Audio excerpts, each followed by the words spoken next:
राजनीतिक कारणों से ढेर सारी भ्रांतियां कई सदस्यों के मन में भी है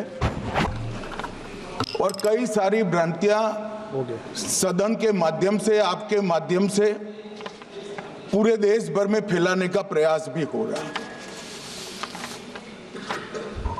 बिल पर चर्चा का जवाब तो माननीय रिज्जू साहब देंगे। मैं कुछ बातें यहां रखी है, इसको मेरी समझ के हिसाब से क्लैरिफाई करने का जरूर प्रयास करूंगा। मन ये वक्त एक अरबी शब्द है। वक्त का इतिहास मान्यवर कुछ हदीसों से जुड़ा हुआ मिलता है और आजकल जिस अर्थ में वक्त शब्द का प्रयोग किया जाता है, इसका मतलब है अल्लाह के नाम पर संपत्ति का दान, पवित्र धार्मिक उद्देश्यों के लिए संपत्ति का दान। मान्यवर वक्त का समकालीन अर्थ, अभी जो अर्थ हम समझ रहे हैं, वो इस्लाम के दूसरे खलीफा श्री उमर के समय में अस्तित्व में आया। एक प्रकार से इसकी आज की भाषा में व्याख्या करें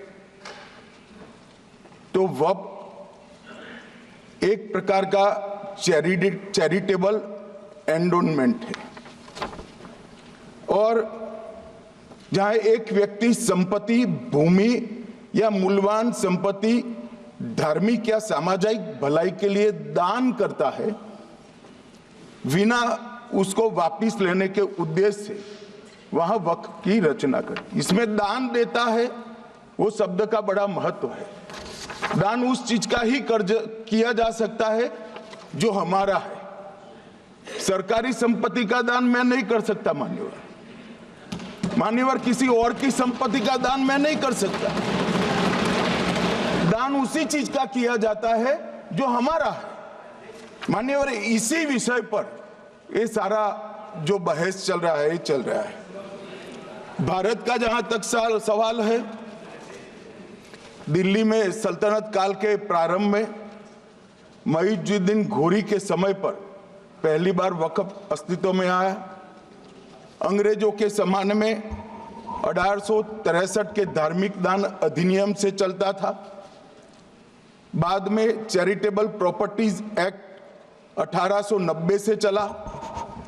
उसके बाद 1913 में मुसलमान वक्फ वैलिडेटिंग एक्ट अस्तित्व में आया। तब तक ये सारी प्रक्रियाएं चैरिटेबल एक्ट के तहत चलती थी। मान्यवर आजादी के बाद वही एक्ट को 1954 में वक्फ के केंद्रीकरण के लिए बदला गया। 95 में वक्फ न्याय अधिकरण और वक्फ बोर्डों की स्थापना की।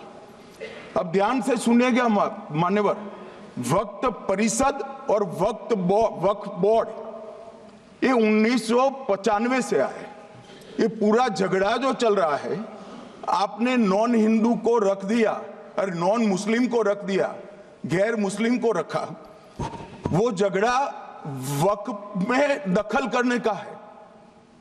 पहले तो वक्फ में कोई गैर इस्लामिक सदस्य आएगा ही नहीं, ये स्पष्टता समझ लीजिए। ना मुतवल्ली गैर इस्लामिक होगा, ना वाकिफ गैर इस्लामिक होगा। मान्यवर वहां कोई प्रोविजन नहीं है। जो धार्मिक संस्थाओं का संचालन करते हैं उसमें कोई गैर मुस्लिम व्यक्ति रखने का प्रावधान किया भी नहीं है, हम करना भी नहीं चाहते हैं मान्यवर। इसलिए जो बड़े बड़े भाषण करते हैं कि समानता का अधिकार चला गया, दो धर्मों के बीच में समानता नहीं रही, मुसलमानों के धार्मिक अधिकारों के बीच में दखल खड़ी हो जाएगी, कुछ नहीं होने वाला मान्यवर। इस दृष्टि से देखें तो 1995 तक वक्फ की काउंसिल और वक्फ बोर्ड था ही नहीं। और मान्यवर ये जो भ्रम खड़ा किया जाता है कि ये एक्ट मुस्लिम भाइयों के धार्मिक क्रियाकलापों के अंदर, उनके दान की हुई संपत्ति के अंदर दखल करने का है। ये बहुत बड़ी भ्रांति फैलाकर माइनॉरिटी को डराकर अपनी वोट बैंक खड़ी करने के लिए किया जा रहा है। मान्यवर, कहां पर गैर मुस्लिम सदस्य रखे जाएंगे? परिषद में और वक्फ बोर्ड में। उसका काम क्या है? उनका काम धार्मिक क्रियाकलापों को कुछ चलाने का नहीं है। वो शुद्ध रूप से वक्फ का जो कानून, दान के लिए किसी ने दी हुई संपत्ति, उसका एडमिनिस्ट्रेशन अच्छे से चल रहा है नहीं चल रहा है, कानून के हिसाब से चल रहा है नहीं चल रहा है, या तो दान जिस चीज के लिए दिया गया, इस्लाम धर्म के लिए दिया गया, गरीबों के भोजन के लिए दिया गया, गरीबों के उद्धार के लिए, वो उद्देश्य के लिए इसका उपयोग हो रहा है नहीं हो रहा है, इसका नियमन करने का काम है मान्यवर। अब मैं इसको मान्यवर बाकी सारे धर्मों के साथ कंपैरिजन करते हैं और कहते हैं दखल किया है। मैं उसको स्पष्ट करना चाहता हूं। मान्यवर, वक्फ जो है वो हमारे यहां ट्रस्ट एक्ट है, इसमें ट्रस्ट है। तो ट्रस्ट के अंदर जो ट्रस्ट को बनाते हैं वो ट्रस्टी होते हैं और एक मैनेजिंग ट्रस्टी होते हैं। वक्फ में वाकिफ होता है, वक्फ होता है और मुतवल्ली होता है। ये सारे इस्लाम के अनुयायी हैं। अरे भाई, आप कह रहे हो, हम तो कह रहे हैं क्योंकि इसका वक्फ शब्द ही इस्लाम से आया है, इसलिए हम कह रहे हैं कि वक्फ वो ही कर सकता है जो इस्लाम का अनुयायी हो। अब आप उसका विरोध कर रहे हो, तो आप तो वक्फ में भी नॉन इस्लामिक आदमी चाहते हो। मान्यवर क्या कह रहे हैं? हम इसलिए कह रहे हैं कि वक्फ वो ही कर सकता है जो प्रैक्टिसिंग इस्लाम को प्रैक्टिस करता होगा, क्योंकि मान्यवर इसकी उत्पत्ति ही इस्लाम के सिद्धांतों से हुई। अब मान्यवर, वक्फ धार्मिक हुआ, वक्फ बोर्ड नहीं हुआ, वक्फ परिषद भी नहीं हुई। अरे सुनो भाई, मान्यवर, ट्रस्ट के अंदर ट्रस्टी जो होते हैं, जो चर्च होगा तो क्रिश्चियन होंगे, पारसी भी होंगे, पारसी के लिए वो ट्रस्ट होगा, तो हिंदू होगा तो हिंदू के लिए। अब चैरिटी कमिश्नर हम कहेंगे कि भाई मुस्लिम क्यों आया?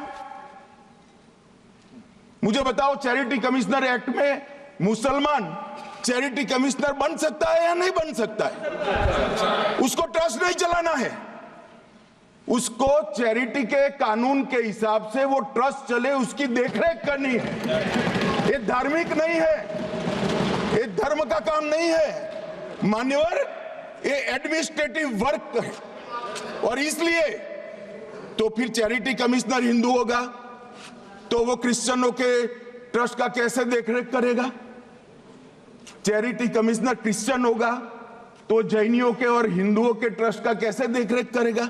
अब बताओ कि सारे ट्रस्ट के चैरिटी कमिश्नर अलग अलग बन, देश तोड़ दोगे आप लोग,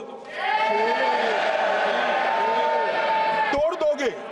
हमने साहब, मैं अभी भी आपके माध्यम से, इस सदन के माध्यम से देश भर के मुसलमान भाइयों बहनों को कहना चाहता हूं, आपके वक्फ में एक भी नॉन मुस्लिम नहीं आएगा। ये एक्ट में ऐसा कोई प्रावधान नहीं। मगर जो वक्फ बोर्ड है और वक्फ परिषद है, उसका काम क्या है? वक्फ की संपत्तियां मान्यवर बेच खाने वाले लोगों को पकड़कर इसके बाहर निकालने का। वक्फ के नाम पर औने पौने दाम में संपत्तियों को 100 साल तक किराए पे देने वाले लोगों को पकड़ना है। वक्फ का जो पैसा होता है, इनकम जो गिरती जा रही है, जिसके माध्यम से माइनॉरिटी का विकास करना है, माइनॉरिटी को आगे बढ़ाना है, इस्लाम धर्म की सारी धार्मिक संस्थाओं को पुख्ता करना है। ये पैसा जो चोरी होता है ना, उसको पकड़ने का काम वक्फ बोर्ड, वक्फ परिषद कर रहे हैं। और मान्यवर, वो चाहते हैं कि इनके राज में जो मिलीभगत चली, वो चलती रहे, ये नहीं चलेगी, ये नहीं चलेगी। न्यूज नेशन अब व्हाट्सएप पर खबरों के ताजा अपडेट के लिए न्यूज नेशन के इस QR कोड को स्कैन करें।